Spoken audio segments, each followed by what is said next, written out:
Olá pessoal, eu sou Maurício Maciel e hoje a gente tem um papo bem bacana aqui sobre fusões e aquisições. Estou com o Caio, que é do meu time. Tudo bem, Caio? Tudo bem, Maurício? E a gente está com a Marina também aqui, né? Tudo bem, Marina?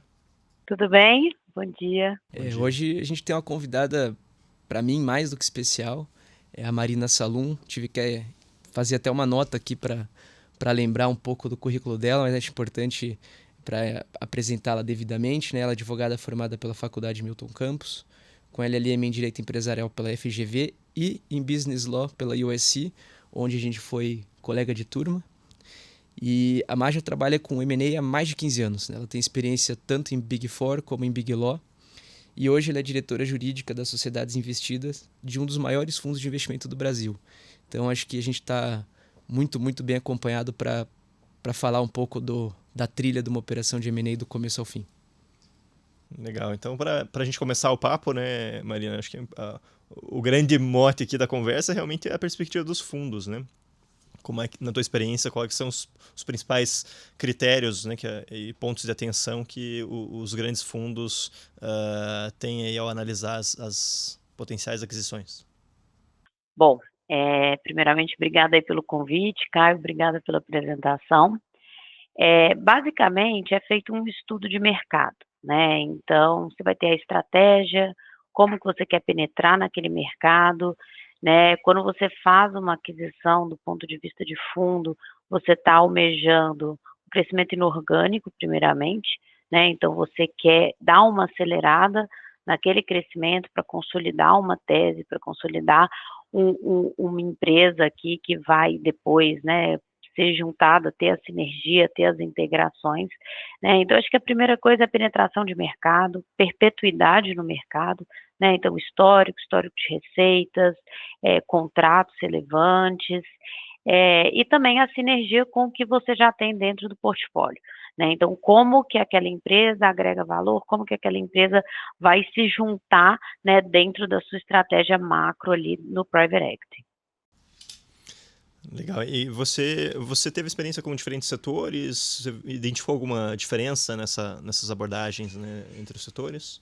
Cada setor ele tem as suas particularidades, né? Atualmente eu trabalho com o setor de saúde, é um setor que ele tem um aspecto regulatório muito grande, né? Então toda essa parte regulatória, o compliance regulatório, a parte de licenças, a parte de regularidade aí perante as agências reguladoras, isso é muito olhado, é muito importante, até porque são medidas que uma vez que você traz, né, aquela empresa para dentro do grupo, ela pode custar muito caro, ela pode demorar muito tempo para você conseguir regularizar, né? Então eu acho que esse aspecto regulatório no setor de saúde, ele é muito relevante, ele é muito importante, né? Em outros setores que eu já trabalhei, vai depender um pouco aí, né, se é produtos, da qualidade dos produtos, do market share que ele tem, né, energia, você vai ver aí também as licenças, você vai ver como é que funciona, mas particularmente no setor de saúde, eu acho que essa parte regulatória ela é super importante. Interessante. Marina, tem um ponto que eu sempre fico me perguntando aqui, que é o seguinte, né? Bom, eu atuo muito tanto com fusões e aquisições como com governança corporativa. E a gente sabe que um dos grandes apelos dos fundos, né, é justamente dar um pouco mais de robustez à governança das suas investidas, até porque isso vai gerar mais valor para a empresa e futuramente, né, no potencial exit do fundo de investimento, você captura maior valor. Como que vocês enxergam, assim, então qual que é o rigor com o qual vocês enxergam antes de entrar, né? Que nível de governança essas empresas precisam ter, no mínimo, para que vocês invistam? Se tem um máximo também, pensando aqui, né, que talvez se ela já está perfeita do ponto de vista de governança, não vai ter nada para agregar, né? E como é que vocês trabalham a partir dali para melhorar essa governança? Não, legal.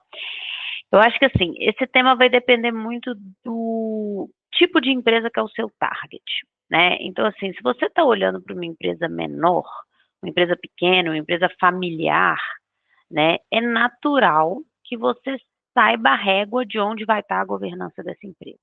né? Então, assim, você não vai esperar uma governança de companhia aberta para uma empresa familiar no interior, né? Enfim. Então, eu acho que existe essa mensuração a depender do seu target, né? A governança, então, ela é uma régua importante. Durante o processo de due diligence, a gente já vai fazendo algumas solicitações que muitas vezes entram para CP, né? Então, aprovação de conta, uma regularidade, às vezes, societária que estava ruim. Então, antes de fechar o deal, a gente já impõe certos requisitos, né, para poder dar uma refinada nessa governança. Mas, assim, a gente faz uma mensuração de acordo com o nosso target, né. Óbvio, se você está entrando, comprando uma companhia aberta, né, uma companhia que você acha que a integração ela já vem para ser um aspecto muito relevante do seu grupo, a régua vai subir, né. Você vai exigir, controles maiores, você vai exigir um programa de integridade mais robusto, você vai exigir um societário mais alinhado, né, mas eu acho que vai depender muito do seu target, vai depender muito do que você quer, né, então acho que esse é o primeiro ponto. Então, como eu falei, a gente vai fazendo algumas solicitações ao longo da diligência, né, eu acho que tem alguns aspectos, óbvio, você não dá para mudar a história da empresa, mas existem alguns atos que a gente sim pede, coloca como uma CP, né, para entre signing close, uma condição para fechamento, então isso também é feito, às vezes um contrato que é muito zoneado, que a gente não quer levar esse contrato, então eles têm que rescindir esse contrato, eles têm que tirar isso de dentro da empresa antes da nossa entrada, né, e a gente trata sempre muito nas REPs, nas cláusulas de indenização. Então existe uma tolerância porque a gente tem uma proteção contratual que nos ajuda a ter até uma tolerância até certo ponto, né. Uma vez que a empresa entra para dentro do portfólio, aí a governança ela vai para um patamar bem mais elevado, né. Então a gente aí em 100 dias, a gente desenvolve aí, comitês, né, então você abre comitês de ética, comitês de risco, né, a gente analisa todos os riscos, a gente trata esses riscos, a gente cria uma série de mecanismos e uma série de fluxos para poder colocar a governança, né, dessa empresa que acabou de entrar no portfólio dentro da qualidade esperada e exigida pelo fundo, né. Então, assim, para o fundo a governança é extremamente relevante, para o processo de M&A é feita uma avaliação caso a caso, olhando o target, olhando como você vai entrar, olhando o setor e também o risco, né, o que você está olhando aí, qual que é o nosso apetite, né. Então, assim, é sempre feita uma análise de apetite de risco, né, do que aquela empresa vai agregar, como que você conserta. Eu acho que tem problemas de governança que são muito fáceis de corrigir, então a gente consegue ter uma tolerância maior para adquirir uma empresa assim. Tem outros riscos de governança que eles são muito mais complexos, então isso sim pode virar, um dificultador ou até um ponto de atraso na transação. Interessante. Acho que a Má falou muito aqui em risco, né? Risco disso, risco daquilo, o que a gente estressa na diligência, o que a gente não estressa. E aí a gente puxa na tua primeira resposta, né, Má? Desde lá de aspectos operacionais, que você vai avaliar com contratos relevantes, o que está vigente. Você vai olhar também no âmbito da operação aquilo que tem ou não de licença para operar num determinado segmento, a conformidade com uma questão regulatória. Ou seja, você tem quase que um espectro 360 que você olha para a companhia que você quer investir, né, no target. E aí o que eu te pergunto a partir disso é, na tua experiência, quais são os desafios mais comuns assim nessas conduções de diligência? É tempo, é volume de informação, é desorganização do target? O que, do ponto de vista jurídico do fundo, pega mais nas diligências? Vamos lá, acho que o primeiro ponto é desorganização de documentos, né, o não acesso à informação ou a completude da informação. Eu acho que esse é um ponto que é um desafio em qualquer processo de diligência, né. Você não receber a informação, você não ter a informação, correta, não ter a informação atualizada, né, então assim, é muito comum a gente olhar empresas que não são tão, robustas a fins de governança, de controles, e aí eles terem que fazer meio que, para e passo com o processo de diligência, né? Então, eu acho que esse seria, para mim, o principal ponto de dificuldade, né? Eu acho que a gente sempre tem que falar que são 2 tipos de diligência, né? Existe uma diligência econômica, né, vai olhar o EBITDA, vai olhar o fluxo de caixa, alavancagem, exatamente. Então, você tem uma diligência econômica, essa diligência econômica naturalmente não passa por nós do legal, né, uma diligência que fica exatamente com o time de M&A, o time especializado que cuida, né, desse aspecto. E na diligência legal a gente vai olhar processos, acho que o contencioso, né, acho que essa questão da mensuração de risco, né, o que é provável, possível, qual que é a minha contingência registrada, eu acho que isso também é um ponto que muitas vezes gera aí conflito, já olhando sobre a ótica de legal, né, licenças, né, contratos, compliance, eu acho que compliance é um grande item aqui, né, que precisa ser para um fundo, né, acho que focando sobre a ótica do fundo, acho que problemas de compliance são problemas que a gente enxerga aí com um pouco mais de gravidade, né, então acho que é basicamente isso, Caio. Entendi. A conclusão que eu tomo, assim, com o que você falou é o seguinte: a governança ela não é um critério eliminatório, você consegue calibrar de acordo com o target que vocês estão olhando e com a realidade daquela companhia, mas uma empresa com uma governança minimamente, ou que aplica minimamente as boas práticas de governança, ela pode, além de reduzir muito o custo de transação da tua operação, porque a DUI vai ser muito mais rápida, ela também vai passar uma imagem de profissionalismo maior, né, para quem está olhando de fora, certo? Com certeza, e não só isso, né, Caio, eu falo assim, toda aquela informação que ela não foi dada disclosure, toda aquela informação de que ela não está contundente, Vira ela não preço, né? está, vira preço, vira desconto, vira parcela retida, vira escrow, né?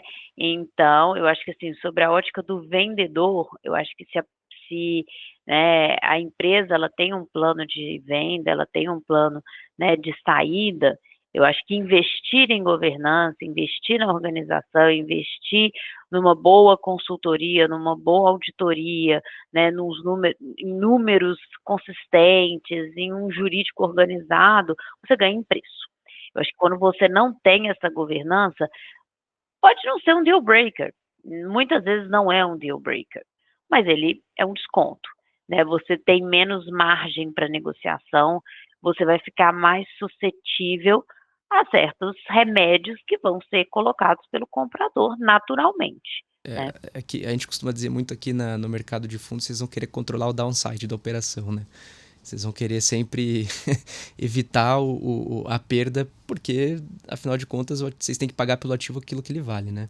É isso. Se você não consegue mensurar corretamente, você vai ter que pôr as ferramentas, você não vai pagar mais, né? Quanto mais escuro, mais Mas caro, né, pro vendedor. exato. Se você não confia naquelas informações, se você não tem uma cláusula de wrap, uns anexos robustos e tudo, Certo. aquilo tudo vira desconto, fica em aberto para a cláusula de indenização, né?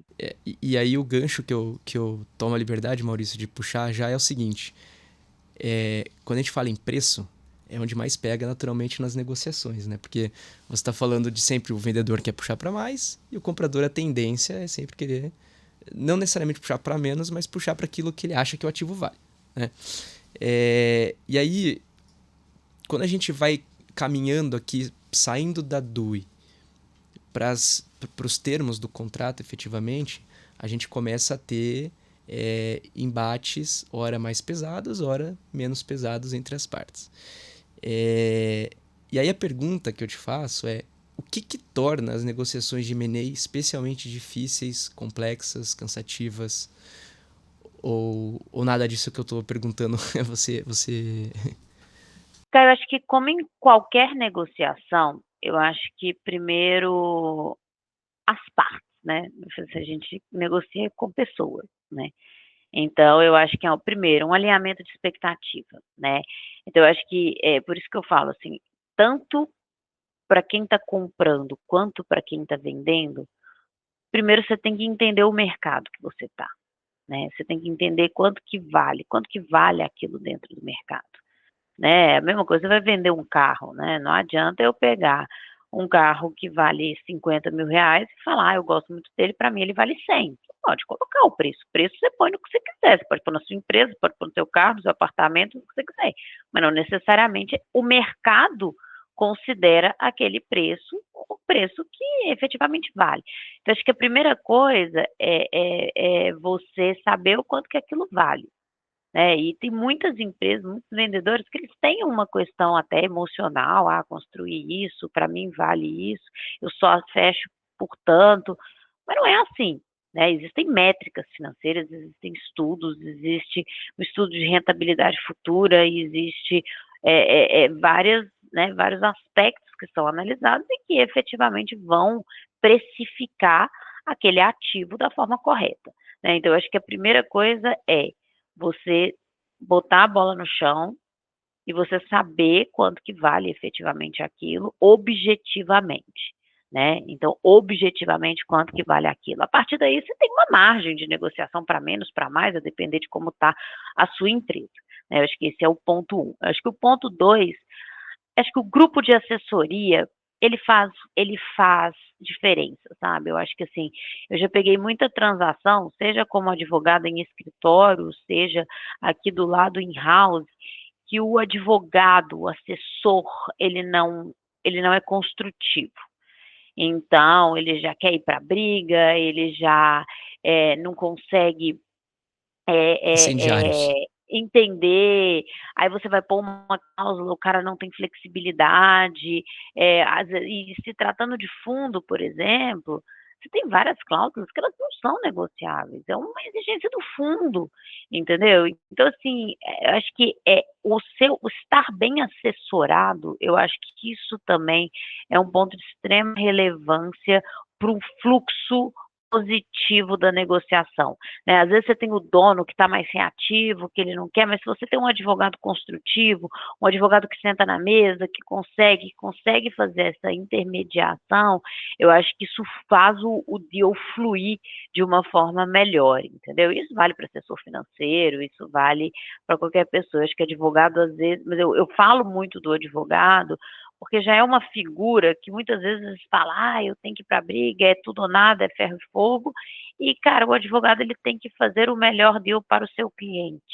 né? E não necessariamente o melhor deal para o seu cliente é exatamente o que o seu cliente quer, né? É uma boa condição dentro de todo um contexto ali ao qual ele está inserido, né? Eu acho que é um pouco isso. Eu falo que a beleza o que torna mais divertido até a gente trabalhar com fusões e aquisições é justamente você entender, né, os interesses de ambos os lados e construir, né, a gente nunca tem a gente pode até partir ali de algumas experiências prévias, de alguns modelos de redação, mas a gente nunca vai ter uma minuta 100% igual, né, de uma transação para outra, porque a gente sempre vai ter interesses diferentes na mesa que a gente vai tentar entender, vai construir, vai tentar construir alguma coisa que acomode, né, a ambos os interesses. Agora, quando a gente realmente atende aqui, eu e o Caio, a gente trabalhou recentemente também em algumas operações envolvendo fundos. A perspectiva, a gente já entra na mesa, né, com aquele olhar de, puxa, o fundo geralmente é mais agressivo na negociação, né? Tem as suas cláusulas, como você falou, tem as suas cláusulas que são inegociáveis, né? Mas a gente até se surpreendeu positivamente, né, na maioria das transações que a gente assessorou, que de fato o fundo acabou abrindo ali a possibilidade da gente construir alguma coisa mais interessante. Mas como você falou, às vezes até o nosso papel também é de comunicação, né? Comunicação com o cliente. Orientar o cliente também de por que isso é desse jeito, né? Como que é. Eu acho que é exatamente esse ponto, porque o que acontece? O cliente, ele fez um M&A na maioria das vezes, principalmente o vendedor, né? O fundo, ele faz isso todo dia. Os profissionais que estão dentro do fundo, eles são especialistas nisso, né? O vendedor não. Ele tem a empresa dele lá, ele está vendendo muitas vezes é a primeira vez, é a salvo exceções, né? Muitas vezes as empresas não são nem profissionalizadas, você não tem nenhum CEO que já passou por processos de venda, é o próprio dono ou o filho do dono, né? Então acontece isso. E o advogado, nós, né, que fazemos essas transações, que a gente efetivamente é familiarizado com isso, a gente tem que também fazer apertar a tecla SAP para o cliente, né? Então, assim, o cliente ele não necessariamente vai entender a importância de uma cláusula de REP, né? Por que que ele tem que declarar aquilo, né? E eu acho que a gente tem que ter um papel didático também, né? De explicar, de falar a importância, de traduzir para a língua do empresário, né? O que que é aquilo que está sendo pedido, por que que está sendo pedido, né? Porque isso traz um pouco de leveza também. O cara pode falar, pô, o cara está querendo que eu fale isso, está querendo que eu coloque isso, não concordo. Mas é necessário, faz parte do processo, né? Então eu acho que assim, essa comunicação, eu acho que a comunicação é primordial para qualquer deal bem-sucedido, entendeu? Eu acho que é o principal ponto. E aí, quando a gente fala de deal bem-sucedido, se a gente consegue superar todos esses aspectos de diligência, auditoria, negociação, que muitas vezes levam até meses e anos, né, mano? A gente vai pro que os advogados, de forma até muito pretensiosa, chamam de fechamento, né? Que seria o encerramento daquele deal. Mas eu digo que é pretensioso porque o fechamento, na verdade, é o início, né? O fechamento de um Depende para deal... quem, né, Caio? Por de processor jurídico é o fim. Mas para o cliente e para as partes, né, fundo ou vendedor, comprador ou vendedor, é o começo, né? Especialmente se você está falando de integração de cultura, de sistemas. E aí é uma parte que também, em algumas situações, ela passa até de abaixo assim, do radar, né? As pessoas não dão tanta relevância para o que acontece no dia zero, né? Ok, transferi minha participação, recebi o dinheiro, ou qualquer que seja a contraprestação pelo aquele negócio, e aí vem a integração. E eu acho que você tem bastante bagagem para dividir com a gente um pouco dessa etapa, do pós-closing, né? Que você considera assim, os maiores desafios desse período de integração de sistema, de cultura, de um processo de fusão e aquisição? Olha, eu acho que o primeiro grande desafio é a receptividade dos funcionários da empresa que foi adquirida, né. Então é muito natural que o cara está trabalhando há anos naquela empresa, né, ele tem um fluxo, tem uma forma de trabalhar, ele tem uma segurança, uma estabilidade muitas vezes, entra um controlador novo, né, com uma estrutura completamente diferente, então muitas vezes ele fica até reativo, com medo, né, então eu acho que a primeira coisa é trazer a turma para perto, né, eu acho que esse é a gente está lidando com pessoas, né, com histórias, com tudo, então eu acho que, as pessoas, os funcionários, eu acho que esse é um primeiro grande desafio, trazer eles para perto, né. Eu acho que a segunda coisa é você conseguir consolidar fluxos, né, você conseguir fazer a integração, dos processos, né, então, antes eu revisava um contrato assim, agora não é mais.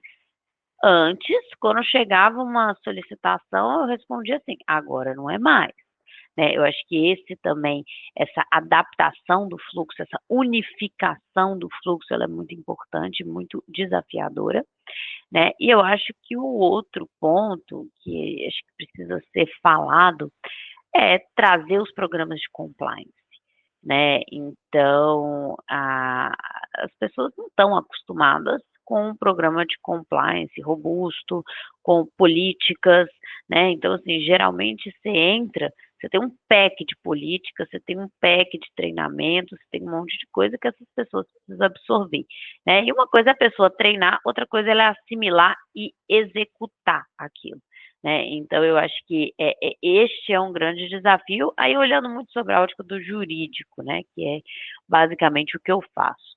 Mas tem a parte de sistemas, tem a parte financeira, né, tem a parte de rotina, eu acho que a integração em si ela é muito desafiadora. Ela você precisa né, num curto período de tempo, quase que reauditar, né, porque por mais que foi feita uma auditoria, essa auditoria foi feita por terceiros, né, e aí a partir do momento que compra, são os funcionários da empresa que vão entrar lá, né, eles vão ter um mapa, eles vão ter um manual de instruções, vão ter um direcionamento ali pelo que foi feito ou pelo assessor financeiro, ou pela auditoria contábil, ou pelo legal, né, mas não necessariamente eles vão ter exatamente a realidade, né. A hora que você entra, a hora que a coisa vai para a vida real, que sai do papel, aí começam a aparecer: "Ó, mas isso aqui não estava mapeado. Olha, mas esse risco aqui eu não tinha visto, eu não conhecia esse risco". E aí que a coisa começa às vezes até criar atrito também, né, da própria banca, porque eu tinha no SPA, eu tinha uma diligência que me falava que era assim: "Mas espera aí, a hora que eu entro, não é bem assim, essa informação não estava tão consistente", né. Então, eu acho que, a aderência, a entrada, eu acho que é o momento mais difícil, Em né, que e momento que conseguir você, trazer a ponta. em que momento que você começa, né, esse processo de Geralmente a integração, gente né? dá 100 dias. Da data do fechamento, a gente tem um plano de 100 dias, tá, para poder fazer as integrações, para poder colocar as nossas políticas, para poder fazer esse reconhecimento de área. Então, geralmente a gente dá aí um target de 100 dias. Conhecer os advogados que cuidam do contencioso, conhecer o time, né, porque assim, eu Marina, eu vou conhecer o jurídico da empresa a hora que eu entro.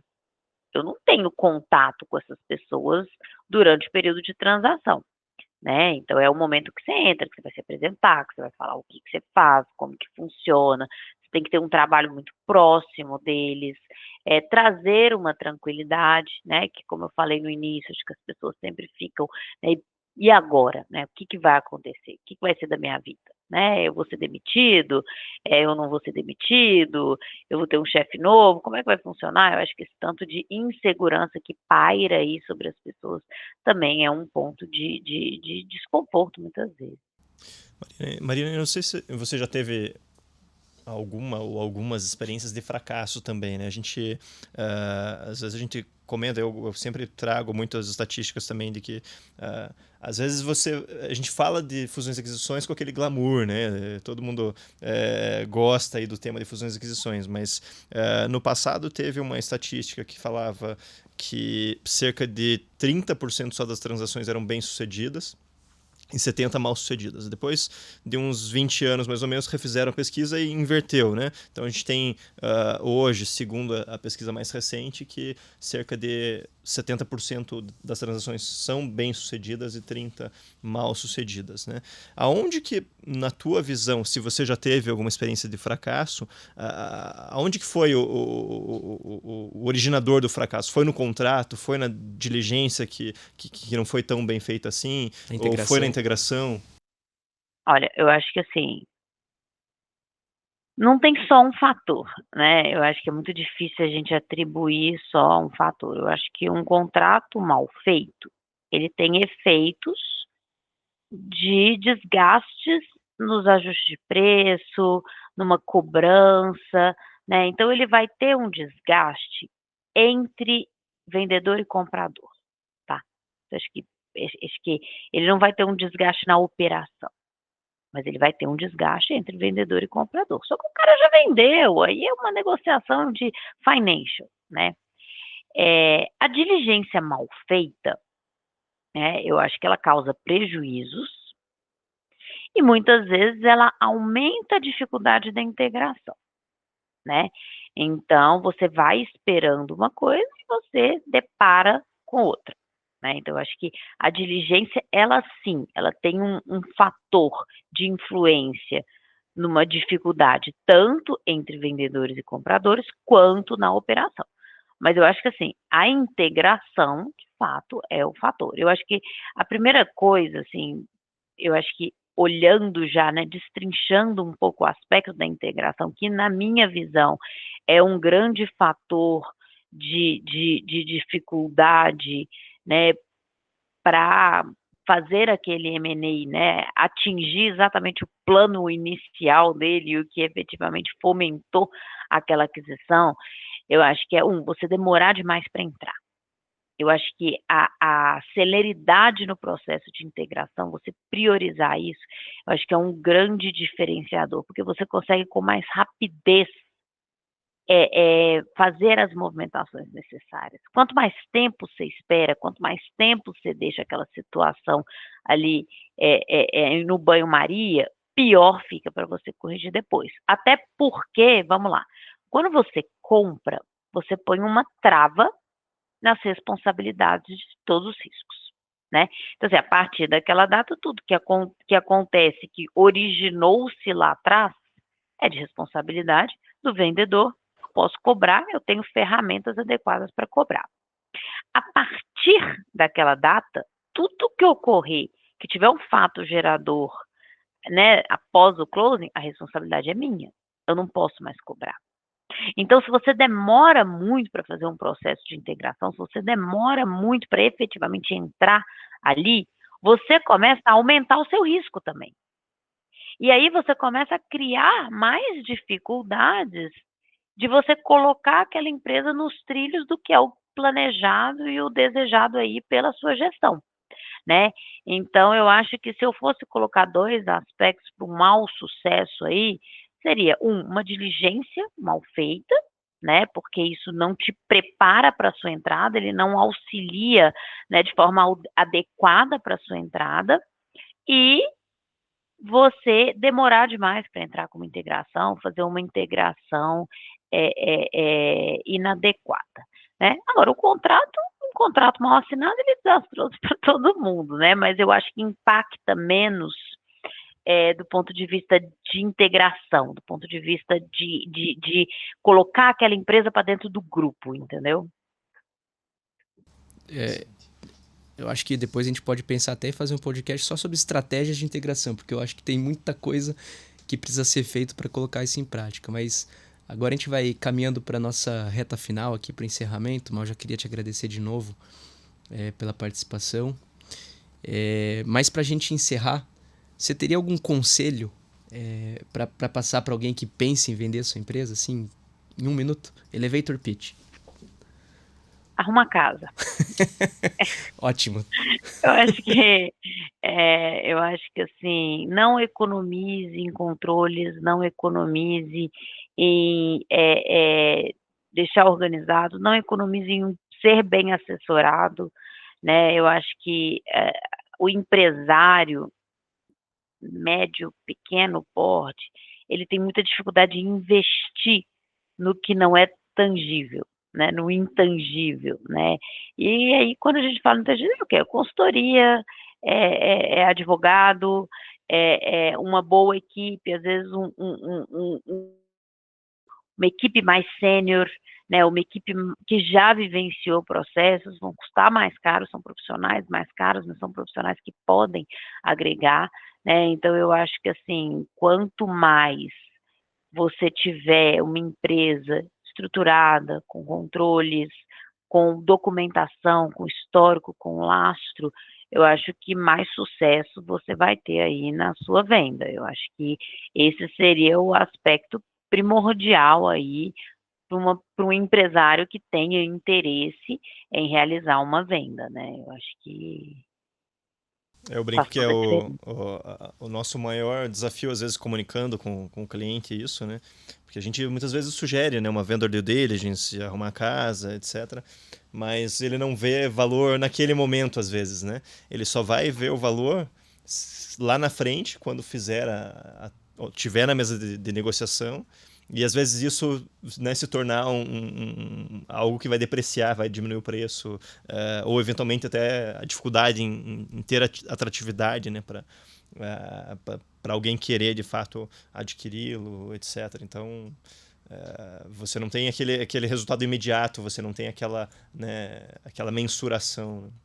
Porque aí você vai ter que trocar o pneu do carro com o carro andando a 200 km por hora. Se você for arrumar a casa no momento da venda, 250, você não vai ter tempo. 250 por hora, acho que você foi muito gentil. Acho que quem Você vai trabalha com... trocar o pneu com o carro andando, não é impossível. Exatamente. É impossível, vai ficar mal feito, não vai ficar, né? Eu acho que isso é o que mais vai tirar valor e o que mais vai dificultar o seu processo de venda, né? Então, eu acho que ter uma empresa redonda, ter uma empresa com esses controles bem organizados, bem estruturados, faz toda a diferença. Excelente. Bom, muito obrigado novamente, Marina. Foi um prazer falar contigo. Obrigado por ter aceito o nosso convite. Acho que o papo foi excelente aí e quem sabe, né, tenhamos próximas Parte conversas 2. aí também. Caio, obrigado também pela Obrigado, Maurício. participação. Valeu. Até, tchau, tchau.